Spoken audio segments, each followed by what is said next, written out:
اعوذ باللہ من الشیطان الرجیم بسم اللہ الرحمن الرحیم۔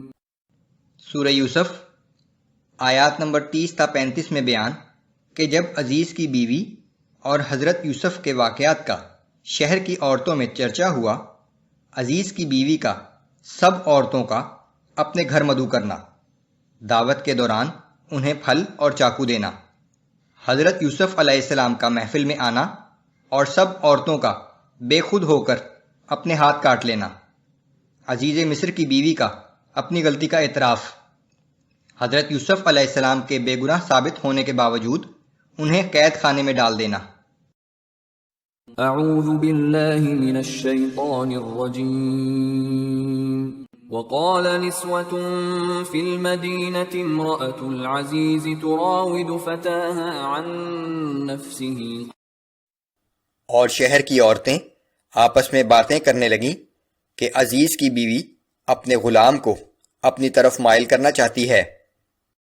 قد شغفها حبا إنا لنراها في ضلال مبين۔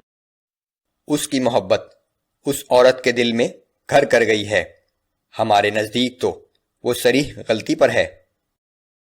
فلما سمعت بمكرهن أرسلت إليهن وأعتدت لهن متكئا وآتت كل واحدة منهن سكينا وقالت اخرج عليهن۔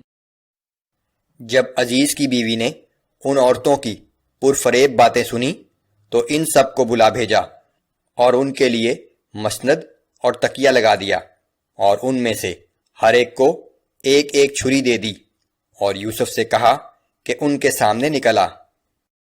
فلما رأينه أكبرنه وقطعن أيديهن وقلن حاش لله ما هذا بشرا إن هذا إلا ملك كريم۔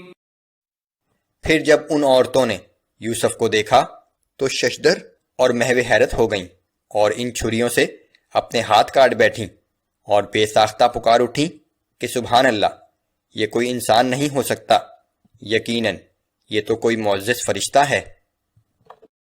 قالت فذلكن الذي لمتنني فيه۔ تب عزیز کی بیوی نے کہا کہ یہ وہی شخص ہے جس کے بارے میں تم مجھے ملامت کرتی تھیں۔ وَلَقَدْ رَاوَدتُّهُ عَن نَفْسِهِ فَاسْتَعْصَمَ۔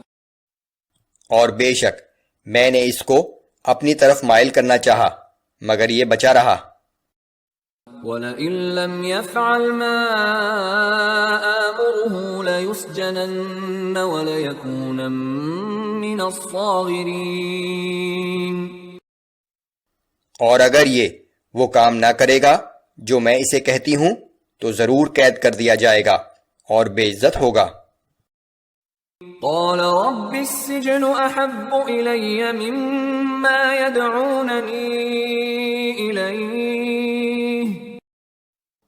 یوسف علیہ السلام نے دعا کی کہ اے میرے رب، جس بات کی طرف یہ مجھے بلاتی ہیں اس کی نسبت مجھے قید خانہ زیادہ پسند ہے۔ وَإِلَّا تَصْرِفْ عَنِّي كَيْدَهُنَّ أَصْبُ إِلَيْهِنَّ وَأَكُن مِّنَ الْجَاهِلِينَ۔